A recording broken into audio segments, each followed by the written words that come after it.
اور میں آپ کو ایک بات بتاؤں, اگر آپ نے اپنے گھر والوں کو مستورات کو تبلیغ میں وقت نہیں لگایا نا, تو یہ زمانہ اتنا خطرناک آ رہا ہے کہ اگر اپنے گھر والوں کو آپ نے دین پہ نہیں لگایا تو اب جو فیوچر آ رہا ہے نا, یا تو کوئی مکمل بے دین ہوگا یا مکمل دیندار ہوگا. بیچ کے لوگ مارکیٹ سے کیا ہو رہے ہیں, شارٹ ہو رہے ہیں.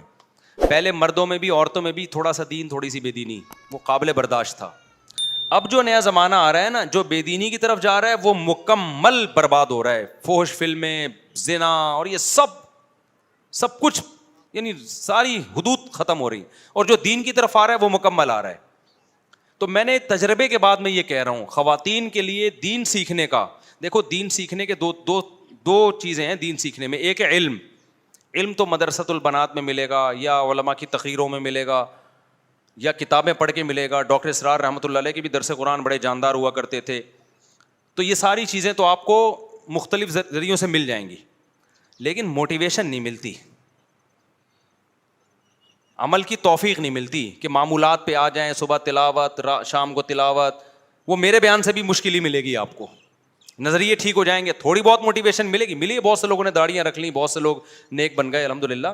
پراپر اگر آپ چاہتے ہو نا معمولات پہ آ جاؤ, تو آپ کو چند دن کے لیے اپنے آپ کو اس ماحول میں ڈالنا پڑے گا. اور وہ تبلیغ کے علاوہ کوئی راستہ, یعنی سیف راستہ نہیں ہے تبلیغ کے علاوہ کوئی, اتنا سیف جتنا تبلیغ کا راستہ ہے. تو اپنے گھر کی مستورات کو جماعت میں لے کے نکلو, پھر اس کی برکتیں دیکھنا گھر میں. صبح صبح آپ کی بیگم قرآن پڑھ رہی ہوگی, آپ کو اتنا اچھا لگے گا. ابھی کیا ہوتا ہے, صبح صبح اٹھی بھی نہیں ہوتی, اٹھتی 12 بجے, کیونکہ رات 2 بجے تک ٹک ٹاک پہ بیٹھی ہوئی ہوتی ہے, وہ فیشن ڈیزائن اور یہ سب چیزیں دیکھ رہی ہوتی ہے. یہی ہوتا ہے نا, 3 بجے جا کے سو رہی ہیں, کیونکہ لوگ کہتے ہیں یار بستر پہ لیٹنے کے بعد تو موبائل دیکھنے کا مزہ آتا ہے. دیکھتے رہتے ہیں 2 3 4 گھنٹے, تہجد سوال ہی پیدا نہیں ہوتا. فجر بھی گئی, 12-1 بجے سو کے اٹھ رہی ہیں, پھر ان کو پتہ نہیں خیال آ رہا ہے, پھر موبائل دیکھا, کوئی نئی ڈیزائن کی مہندی آئی ہوئی ہے, کوئی یہ آیا ہوا ہے, کوئی. گھر میں برکت ختم. جب آپ گھر جاؤ گے آپ کو لگے گا بیگم دوپٹے میں بیٹھ کے قرآن پڑھ رہی ہے, خدا کی قسم آپ کو ایسا لگے گا جیسے آسمان سے سکون اتر رہا ہے. اشراق پڑھ رہی ہے, وابین پڑھ رہی ہے, دعا مانگ رہی ہے. ہم اپنی والدہ کو دیکھتے تھے مصلی پہ بیٹھی رہتی تھیں, اور والدہ کا ہمارا آخری ٹائم تھا, وہ ان کے یعنی ہوش ٹھکانے نہیں تھے, ان کو کچھ نہیں پتا تھا. 2 سال بستر پہ اسی طرح گزرے, لیکن جیسے ہی تسبیح ہاتھ میں پکڑاؤ ٹھک ٹھک چلنا شروع, کیونکہ عادت پڑ چکی تھی نا. میرے بھائی سورہ یاسین پڑھتے تھے, آخری لفظ چھوڑتے تھے تو والدہ کی زبان سے نکل آتا تھا آخری لفظ. اب جو نئی نسل ہے, جب اس کی موت کا وقت آئے گا, بڑھاپے کا وقت آئے گا, وہ ہوش حواس نہیں ہوں گے, تسبیح ہاتھ میں پکڑاؤ گے ان کو کچھ نہیں پتا چلے گا. موبائل پکڑاؤ گے, ٹک ٹاک ٹھک ٹھک ٹھک شروع. جو چیز زندگی بھر کی ہو بڑھاپے میں وہی ہوتی ہے. تو گھر میں برکت چاہتے ہو, دینداروں کے گھروں میں جاؤ, ایک الگ ہی سکون ملتا ہے بھائی جی, ایسا روحانیت ملتی ہے. تو یہ سب کچھ چاہتے ہو تو اپنے گھر والوں کو تبلیغ میں نکالو, گھر کی مستورات کو بھی لے کے جائے. اور پھر تبلیغ میں مستورات کے قوائف ہیں, چھوٹا بچہ ہے تو پھر نہیں وہ لے جا سکتے. تو ابھی جن کی نئی شادی ہوئی بچے نہیں ہیں تو وہ لے جائیں 40 دن کی جماعت میں, 15 دن کی جماعت ہوتی ہے, اس میں لے جائیں اپنی اہلیہ کو. جیسے ہی شادی ہوتی ہے بیگم کو گھمانے کے لیے سوئٹزرلینڈ ادھر ادھر گھما جاؤ بھائی, سوئٹزرلینڈ بھی لے کے جاؤ, تھائی لینڈ میں بھی گھماؤ, ہر جگہ گھماؤ, عمرہ بھی کراؤ.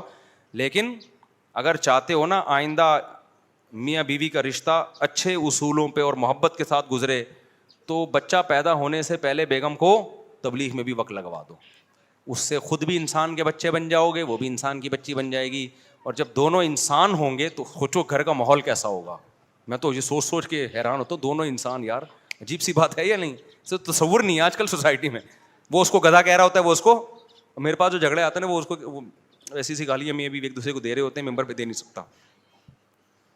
ہمارے ایک صاحب تھے, وہ ابھی ایسا نہیں کہ وہ سمجھ جائیں, تو ان کی بیگم کا فون آیا, وہ یونیورسٹی کے پروفیسر تھے, بیگم کا فون آیا, وہ ان کو جو گالیاں دے رہی تھی نا وہ ہمیں آواز آ رہی تھی.